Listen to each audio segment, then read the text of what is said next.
right, now we got one more example here, and the reason why I picked this example is because there's a missing term at the end.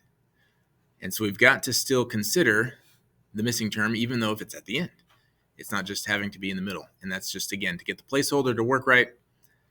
3, 2, 1, and then there's no constant term, so we want to just make sure we have a 0. Effectively, it actually is 0. It's back there. We just wouldn't have written it. We just want to make sure that we do write it when we do division.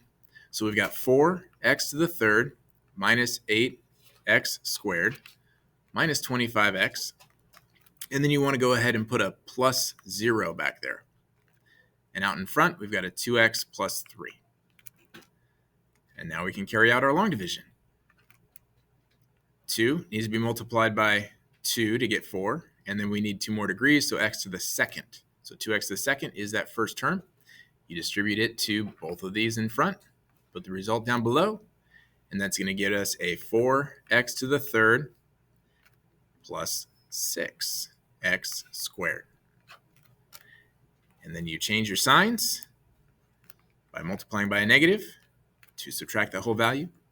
And that gives us a negative 4x to the third and a negative 6x squared. As expected, that first term cancels. And the second term is going to get me a negative 14x squared. Bringing down our negative 25x. And reconsider the 2x, the negative 14. I need a negative 7 to multiply by the 2 to get 14, negative 14. And I need one more x. So negative 7x distributes over here and bring the result down below. So I get negative 14x squared and negative 21x. Then I multiply that by a negative and distribute to subtract the quantity. That'll give me a positive 14 and a positive 21. When I add, the first terms cancel as expected by design, and then negative 25 and a positive 21 is going to give me a negative 4x. And finish by bringing down your 0, plus 0. Last time we asked the question, what do we multiply 2x by to get a negative 4x? And that should be a negative 2. And then you distribute your negative 2 over here, which gives me a negative 4x and then a minus 6.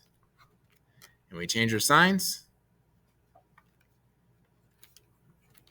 Negative out in front, distribute it in, give me a positive 4x and a positive 6. Now, this 0 over here, it wasn't as big of a deal as I made it out to be. If you just saw this 6 hanging off, I hope that you would just bring it down and be okay with it. But just want to make sure, do due diligence here, that we do see that if there's any missing term, you fill it in. The remainder is 6. So up top, we say plus our remainder of 6 divided by, it still needs to be divided by x plus 3 because x plus 3 did not go in evenly. And that is my result of division, long division, of this linear into that cubic.